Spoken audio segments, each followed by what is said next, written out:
सभा में विपक्ष के नेता और एक कैबिनेट मंत्री शामिल होंगे। उल्लेखनीय ये है कि यह कदम इस साल मार्च में शीर्ष अदालत की संविधान पीठ के उस फैसले के बाद आया है जिसमें कहा गया था कि चुनाव आयुक्तों की नियुक्ति राष्ट्रपति द्वारा प्रधानमंत्री, लोकसभा में विपक्ष के नेता और भारत के मुख्य न्यायाधीश यानी CJI इनकी समिति की सलाह के आधार पर की जानी चाहिए।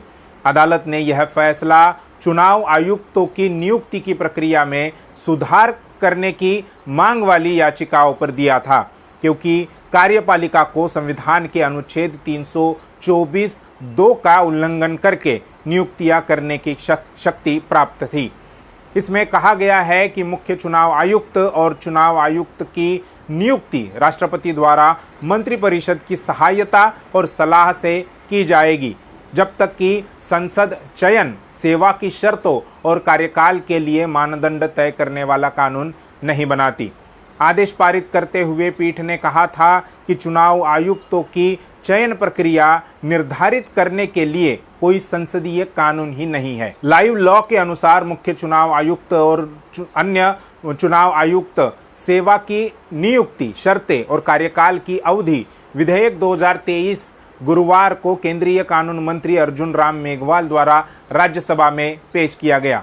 महत्वपूर्ण बात यह है कि विधेयक में चयन समिति में CJI के स्थान पर एक केंद्रीय मंत्री को शामिल करने का प्रस्ताव है, जिसे प्रधानमंत्री खुद नॉमिनेट करेंगे। इसे स्पष्ट रूप से चुनाव आयुक्तों की नियुक्ति का प्रभावी नियंत्रण एक बार फिर से कार्यपालिका को मिल जाएगा।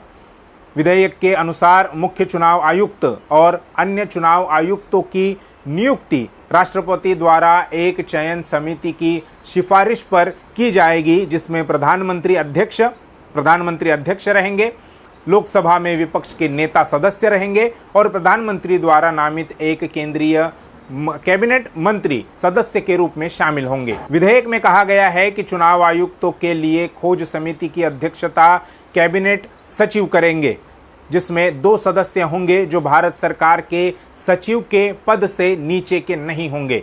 वे चयन समिति के विचार करने हेतु 5 व्यक्तियों का एक पैनल तैयार करेंगे। मुख्य चुनाव आयुक्त और चुनाव आयुक्तों की नियुक्ति पर सुप्रीम कोर्ट ने 2 मार्च को ऐतिहासिक फैसला सुनाया था। कोर्ट ने आदेश दिया था कि प्रधानमंत्री, लोकसभा में नेता प्रतिपक्ष और भारत के मुख्य न्यायाधीश का पैनल इनकी नियुक्ति करेगा। 5 सदस्यीय बेंच ने यह कहा था कि कमेटी नामों की सिफारिश राष्ट्रपति को करेगी और उसके बाद राष्ट्रपति उस पर मुहर लगाएंगे। सुप्रीम कोर्ट ने कहा था कि यह प्रोसेस तब तक लागू रहेगा जब तक कि संसद चुनाव आयुक्तों की नियुक्ति को लेकर कोई ठोस कानून नहीं बना लेती। चयन प्रक्रिया सीबीआई डायरेक्टर की तर्ज पर होनी चाहिए। सुप्रीम कोर्ट ने यह भी कहा था कि लोकतंत्र को बनाए रखने के लिए चुनाव प्रक्रिया की निष्पक्षता बनाए रखी जानी चाहिए, नहीं तो इसके परिणाम अच्छे नहीं होंगे। वोट की ताकत सुप्रीम है, इससे मजबूत से मजबूत पार्टियां भी सत्ता हार सकती है। इलेक्शन कमीशन का स्वतंत्र होना जरूरी है। यह भी जरूरी है कि वह अपनी ड्यूटी संविधान के प्रावधानों के मुताबिक और निष्पक्ष रूप से कानून के दायरे में रहकर ही निभाए। ये सारी सुप्रीम कोर्ट की टिप्पणियां थी।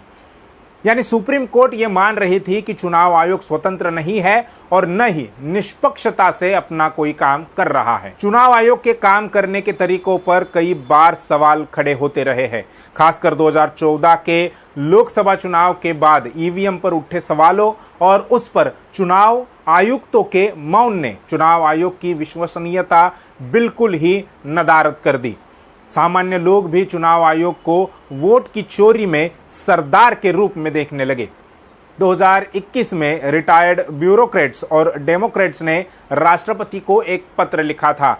इसमें उन्होंने लिखा था कि कैसे एक संस्था आज विश्वसनीयता के संकट से जूझ रही है और वह संस्था चुनाव आयोग है। 2014 के लोकसभा चुनाव के बाद चुनाव आयोग के कामकाज पर अक्सर सवाल उठते रहे हैं। कोरोना की दूसरी लहर के दौरान भी चुनाव आयोग पर सवाल उठे थे कि उन्होंने बगैर कोविड प्रोटोकॉल का पालन किए धड़ल्ले से चुनावी रैलियां होने दी थी। अप्रैल 2021 में मद्रास हाई कोर्ट के चीफ जस्टिस संजीव बैनर्जी ने चुनाव आयोग पर सख्त टिप्पणी की थी। उन्होंने कहा था कि कोरोना की दूसरी लहर के लिए एकमात्र कोई अगर जिम्मेदार है तो वह चुनाव आयोग ही है।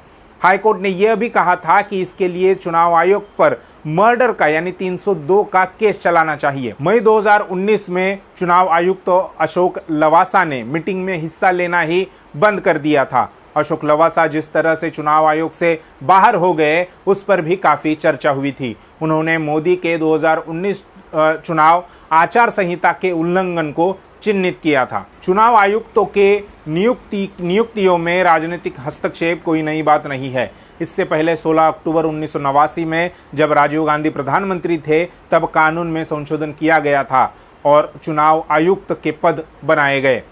यह सब आम चुनाव की घोषणा से कुछ समय ही हुआ, लिहाजा इसकी आलोचना हुई और चुनाव आयोग की स्वतंत्रता से समझौता करने जैसे आरोप राजीव गांधी और उनकी सरकार पर लगे थे।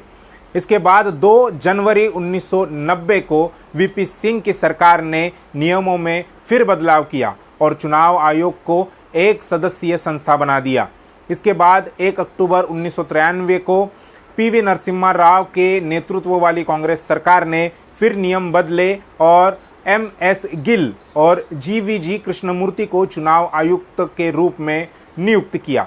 इसी तरह मुख्य चुनाव आयुक्त और चुनाव आयुक्त सेवा की शर्तें कानून 1991 को अध्यादेश के जरिए संशोधित किया गया था।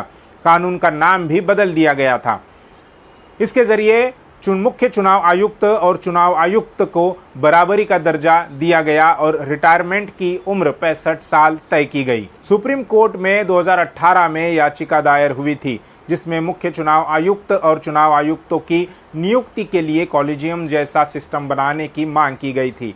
इस मामले में सुनवाई के दौरान चुनाव आयुक्त अरुण गोयल की नियुक्ति पर भी सवाल उठे थे। सुप्रीम कोर्ट ने यह टिप्पणी की थी कि अरुण गोयल की नियुक्ति जल्दबाजी में की गई। अरुण गोयल केंद्र सरकार में सचिव थे और उन्हें VRS देकर वॉलंटरी रिटायरमेंट देकर 2 दिन के भीतर ही चुनाव आयोग का आयुक्त बनाया गया, आयुक्त के तौर पर नियुक्त किया गया। यह केंद्र की RSS संचालित भाजपा सरकार का सीधे तौर पर चुनाव आयुक्तों की नियुक्ति में हस्तक्षेप था। अरुण गोयल की नियुक्ति पर भी काफ़ी विवाद हुआ था। इसी के मद्देनज़र सुप्रीम कोर्ट ने चुनाव आयुक्तों की नियुक्ति की प्रक्रिया को निष्पक्ष और पारदर्शी बनाने के लिए 3 सदस्यीय समिति बनाने की बात की थी। अब भाजपा ने जो बिल राज्यसभा में पेश किया है उससे फिर एक बार चुनाव आयुक्तों की नियुक्ति केंद्र सरकार की मनमर्जी से ही होगी। उनके मन मुताबिक ही अधिकारी वहां नियुक्त किए जाएंगे। इससे यह बात सामने आ रही है कि RSS और बीजेपी आने वाले 2024 के लोकसभा चुनाव को लेकर कितने भयभीत है। वे किसी भी प्रकार की रिस्क लेने के लिए तैयार नहीं है। लोकसभा चुनाव जीतने के लिए वह किसी भी हद तक जा सकते हैं।